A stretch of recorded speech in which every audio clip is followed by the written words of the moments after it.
കേരളത്തിൽ തന്നെ ഏറ്റവും സ്വസ്ഥവും ഗ്രാമീണ സ്വഭാവമുള്ള റെയിൽവേ സ്റ്റേഷനിലൊന്നാണ് മുതലമട സ്റ്റേഷൻ. മീറ്റർ ഗേജിൽ നിന്നും ബ്രോഡ് ഗേജിലേക്ക് വഴിമാറിയിട്ടും പഴയ ഗ്രാമീണ തനിമയുടെ തനിമ ഒട്ടും പോകാതെ കാത്തുസൂക്ഷിക്കാൻ ഈ സ്റ്റേഷന് കഴിയുന്നു. ഒട്ടേറെ ചിത്രങ്ങൾക്ക്, പ്രത്യേകിച്ചും മണിരത്നത്തിൻ്റെയും പ്രിയദർശൻ്റെയും പോലുള്ള വലിയ സംവിധായകരുടെ ഒട്ടേറെ ചിത്രങ്ങൾക്ക് പ്രിയ ലൊക്കേഷൻ കൂടിയായിരുന്നു ഈ റെയിൽവേ സ്റ്റേഷൻ. വെട്ടം, മേഘം പോലുള്ള മലയാള സിനിമകളുടെ ലൊക്കേഷൻ ഈ സ്റ്റേഷനിലാണ് നടന്നത്. 30ഓളം ചിത്രങ്ങൾക്ക് ഈ റെയിൽവേ സ്റ്റേഷൻ ചിത്രീകരണത്തിൻ്റെ വേദിയായിട്ടുണ്ട്. പച്ചപ്പ് തന്നെയാണ് ഈ സ്റ്റേഷൻ്റെ ഏറ്റവും വലിയ പ്രത്യേകത. രണ്ടു ഭാഗത്തും നല്ല മരങ്ങൾ, സ്റ്റേഷനകത്തും അരയാൽ പേരാൽ പോലുള്ള മരങ്ങൾ, അതിന് മുകളിൽ കിളികൾ തുടങ്ങിയവയാണ് ഏറ്റവും പ്രത്യേകത.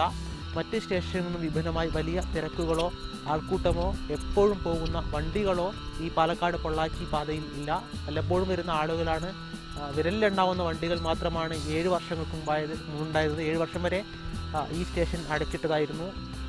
കുറച്ച് ദിവസം മുമ്പാണ് ബ്രോഡ് ഗേജ് ആക്കിയതിനു ശേഷം തുറന്നത്. ഇപ്പോൾ 4 വണ്ടികൾ ഓടുന്നുണ്ട്. അതുകൊണ്ട് തന്നെ വളരെ കുറച്ച് ആളുകൾ മാത്രമാണ് വരുന്നത്. വലിയ തിരക്കുകളോ കച്ചവട സ്ഥാപനങ്ങളോ ഒന്നും തന്നെ ഇവിടെയില്ല. ഈ സീറ്റുകൾ പോയി ഇരുന്നാൽ തന്നെ സാധാരണ റെയിൽവേ സ്റ്റേഷനിൽ നിന്നും ഉള്ള ഗന്ധങ്ങളൊന്നും ഇല്ല.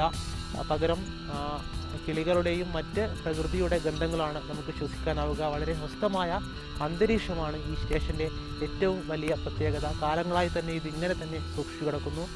ഈ പൊള്ളാച്ചി ഭാഗത്തേക്ക് കുറച്ചുകൂടി പോയാൽ കുറച്ചും കൂടി വലിയ നല്ല ഗ്രാമീണ കാഴ്ചകൾ നമുക്ക് കാണാൻ സാധിക്കും.